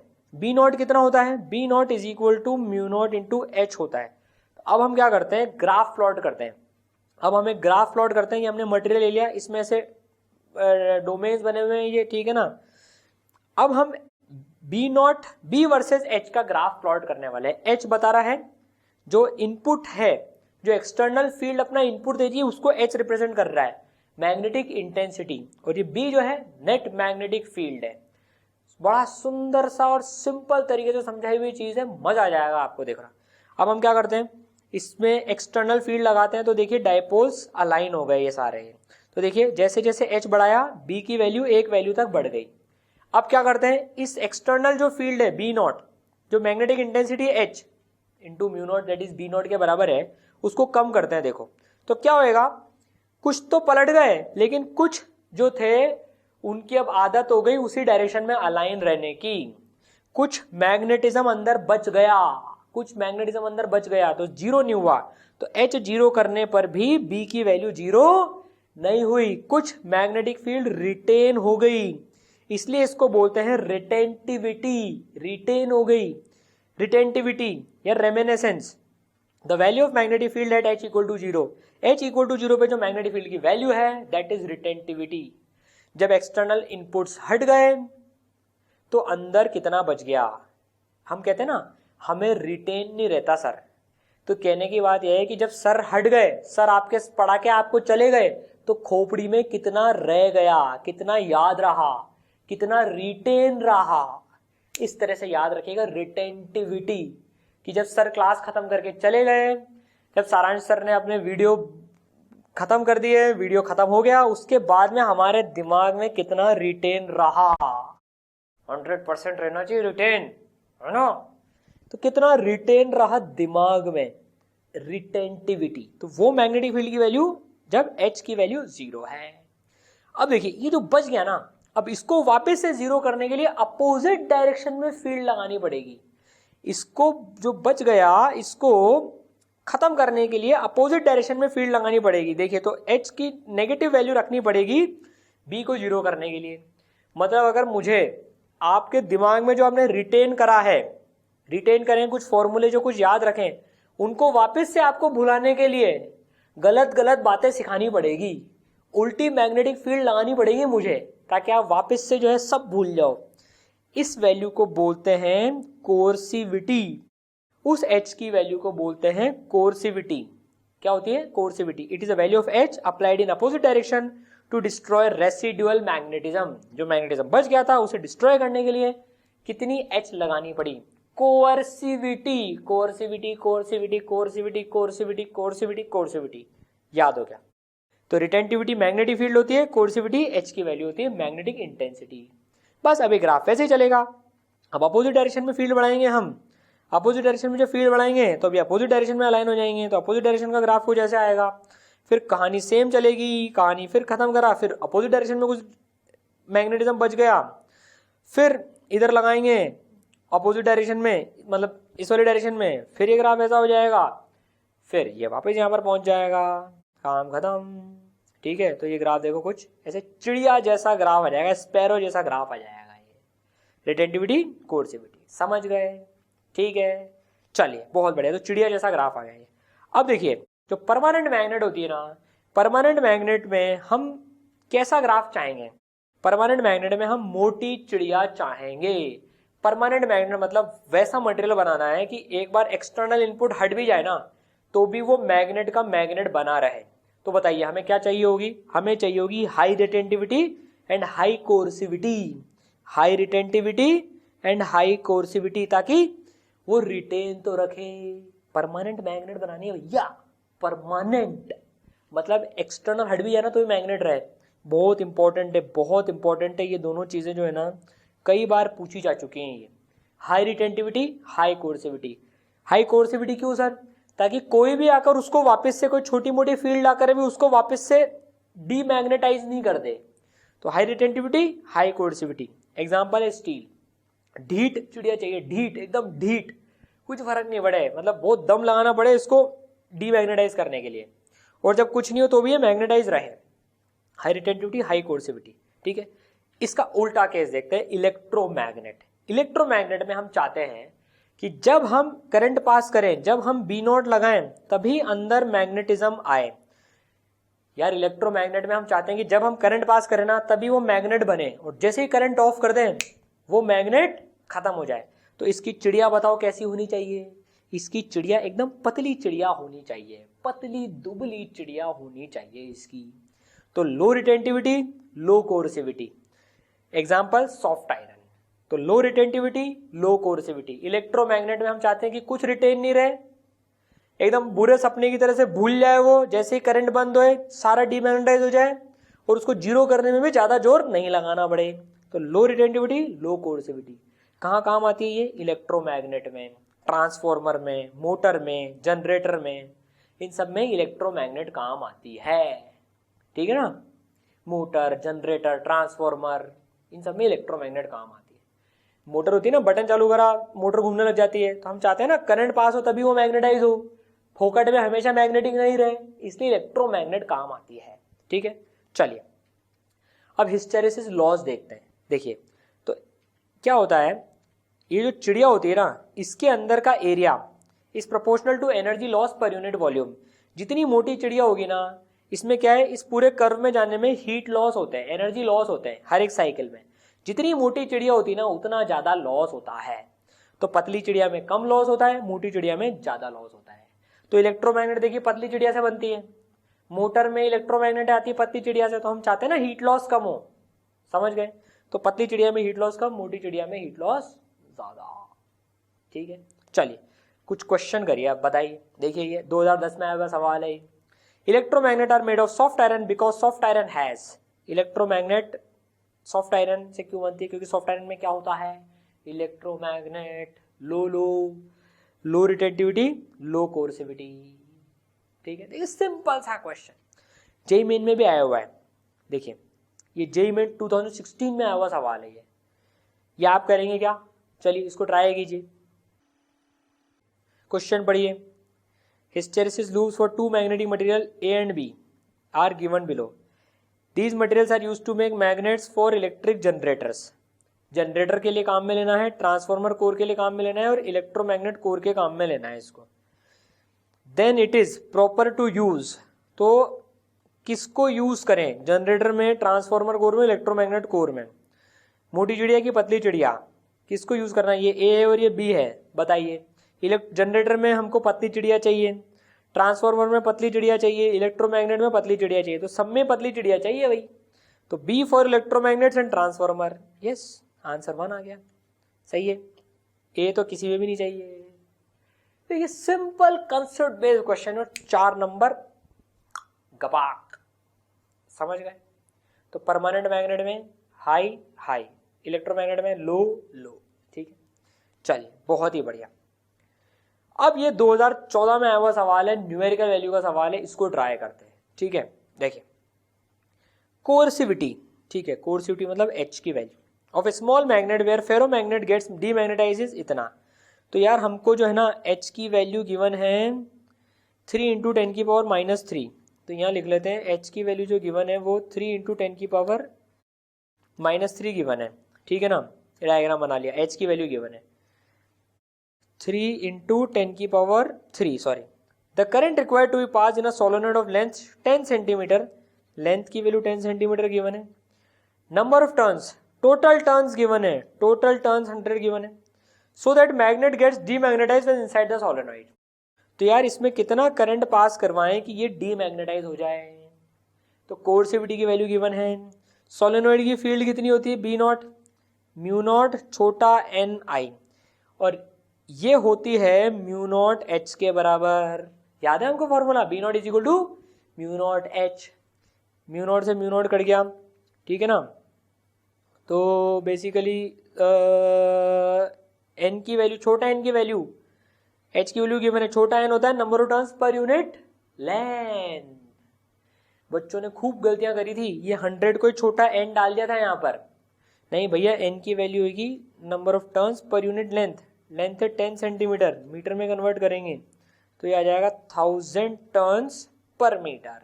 अब एच की वैल्यू भी गिवन है आपको 3 इंटू 10 की पावर 3, तो आ जाएगी, आई की वैल्यू आ जाएगी 3 एम्पेयर आ जाएगी। समझ गए। देखो formula based, simple formula based, ठीक है, बिल्कुल याद रहेगा फॉर्मूला सर, अच्छे से याद रहेगा बिल्कुल एकदम, ठीक है ना। चलिए तो अब जो है अर्थ मैग्नेटिज्म पढ़ते हैं। अर्थ की जो मैग्नेटिक फील्ड है उसके बारे में, एंगल ऑफ डेप, डिक्लिनेशन कैसे सॉल्व करते हैं, सवाल ये पढ़ते हैं। काफी सारे बच्चों को इसमें प्रॉब्लम होती है। इसका पूरा डिटेल्ड में एक्सप्लेन करता हुआ वीडियो हमने यूट्यूब पे भी डाल रखा है, अर्थ मैग्नेटिज्म के नाम से आप देखेंगे, इसराइल के चैनल पे मिल जाएगा। तो आपको अगर अर्थ मैग्नेटिज्म को विजुलाइज करना है ना, मजा आ जाएगा। मैंने उसमें अर्थ में ना चल के दिखाया है कि कैसे एंगल ऑफ डिप होता है, क्या होता है, तो आप वो लेक्चर जरूर से देख लें, ठीक है। अभी हम यहाँ पर कंसेप्ट्स रिवाइज कर लेते हैं। पूरा लेक्चर देखना है तो ये वाला लेक्चर आपको यूट्यूब पे भी मिल जाएगा, और इसरल ऐप में तो है ही सही वाला लेक्चर, ठीक है। चलिए तो अर्थ मैग्नेटिक फील्ड और इसकी चीजों को रिवाइज करते हैं। देखिए तो ये तो होता है भैया ज्योग्राफिक एक्सिस जिसके अराउंड अर्थ घूम रही है। अर्थ की मैग्नेटिक फील्ड ऐसी होती है जैसे अंदर एक मैग्नेट रखी हुई है, तो ये होता है मैग्नेटिक एक्सिस। और इन दोनों के बीच में जो एंगल होता है दैट इज 11.3 डिग्री। ये जो यहाँ से बन रहा है एंगल दैट इज 11.3 डिग्री इस लोकेशन पे, ठीक है ना। अब देखिए ये हो गया ज्योग्राफिक नॉर्थ पोल, ये हो गया ज्योग्राफिक साउथ पोल, ठीक है ना। ये हो गया ज्योग्राफिक इक्वेटर, ठीक है, जो हम इक्वेटर हम समझते हैं। अब देखिए ये मैग्नेटिक इक्वेटर हुआ, ये मैग्नेटिक इक्वेटर हुआ, ये north magnetic pole, magnetic north pole, और ये मैग्नेटिक साउथ पोल। और अर्थ की जो मैग्नेटिक फील्ड लाइंस होती है वो कुछ इस तरीके से होती है। देखिए वो इधर से ऐसे निकल के इधर घुसती है, इधर से ऐसे निकल के इधर घुसती है। तो ऐसा लगता है जैसे अर्थ के अंदर एक मैग्नेट रखी हुई है, बार मैग्नेट। लेकिन सर देखिए ये तो नॉर्थ के जैसा है, ये साउथ पोल के जैसे बिहेव कर रहा है, तो इसका नाम मैग्नेटिक नॉर्थ पोल क्यों पड़ा? यार हमने पढ़ा था, देखो ये नाम उल्टे रखे हुए हैं। ये मैग्नेट का वैसे देखें जाए तो साउथ पोल है और ये नॉर्थ पोल है, लेकिन मैग्नेटिक कंपास का नॉर्थ क्योंकि इस तरफ पॉइंट करता था तो लोगों ने बोला अच्छा मैग्नेट का नॉर्थ पोल पॉइंट इधर कर रहा है, मतलब ये नॉर्थ है, तो इसका नाम नॉर्थ पड़ गया। अब पड़ गया तो पड़ गया, अब जो नाम पड़ गया वो पड़ गया, इसलिए ये नॉर्थ मैग्नेटिक पोल और ये नॉर्थ मैग्नेटिक साउथ पोल।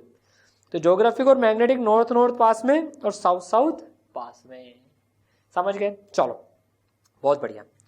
अब देखो, अब अगर हम किसी जगह पर मैग्नेटिक कंपास को छोड़ दें, मैग्नेटिक कंपास मैग्नेटिक नीडल को छोड़ दें, तो वो जो हॉरिजॉन्टल के साथ जो वो एंगल बनाती है उसे हम बोलते हैं एंगल ऑफ डिप। क्या बोलते हैं उसे? Angle of dip. ये अर्थ की मैग्नेटिक फील्ड है बीई, मान लो अर्थ की मैग्नेटिक फील्ड इस वाली डायरेक्शन में है, मैग्नेटिक कंपास छोड़ा, वो यूं गया, इसको फ्री टू रोटेट छोड़ दिया, कहीं भी जा सकता है, अर्थ की मैग्नेटिक फील्ड के अलावा लाइन हो जाएगा। तो ये जो हॉरिजॉन्टल के साथ एंगल बनाता है ना कंपास मैग्नेटिक नीडल, तो हॉरिजॉन्टल कंपोनेंट हो गया, horizontal component of earth magnetic field. ये जो एंगल है इसे एंगल ऑफ डिप बोलते हैं, या एंगल ऑफ इंक्लिनेशन भी बोल सकते हैं, डिप भी बोलते हैं, इंक्लिनेशन भी बोलते हैं, ठीक है। ये vertical component of earth magnetic field हो गया।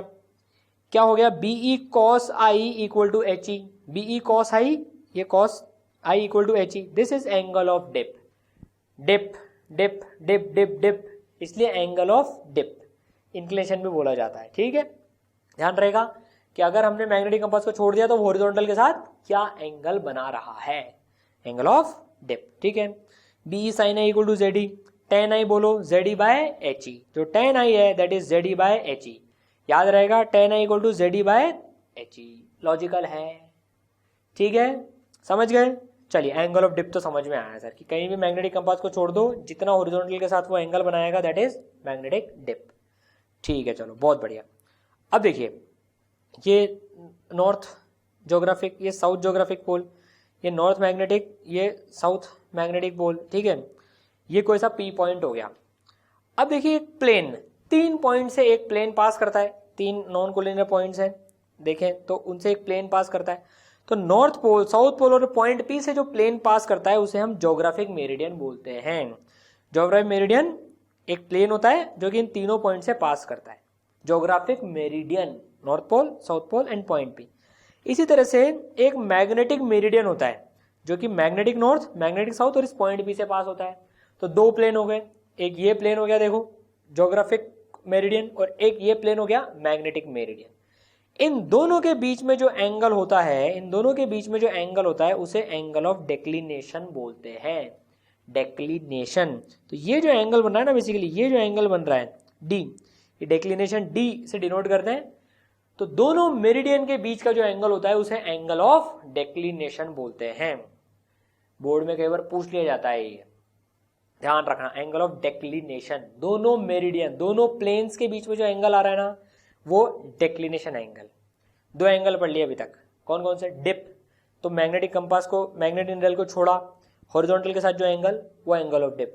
डेक्लिनेशन किसी पॉइंट पे क्या, मैग्नेटिक मेरिडियन बनाऊं, ज्योग्राफिक मेरिडियन बनाऊं, दोनों के बीच में जो एंगल वो angle declination, angle of declination. ठीक है, चलो बहुत बढ़िया। तो 3 एलिमेंट्स अर्थ मैग्नेटिक फील्ड के जो इंपॉर्टेंट होते हैं जिनसे हम इसको डिस्क्राइब करते हैं, angle of declination, angle of dip and horizontal component of earth field. ठीक है, तो देखो विजुलाइज करते हैं, ये हमने 2 प्लेन बना लिए, मैग्नेटिक मेरिडियन और ज्योग्राफिक मेरिडियन। ठीक है, तो ये एंगल इन दोनों के बीच, इन दोनों प्लेन्स के बीच का जो एंगल है एंगल ऑफ डेक्लिनेशन।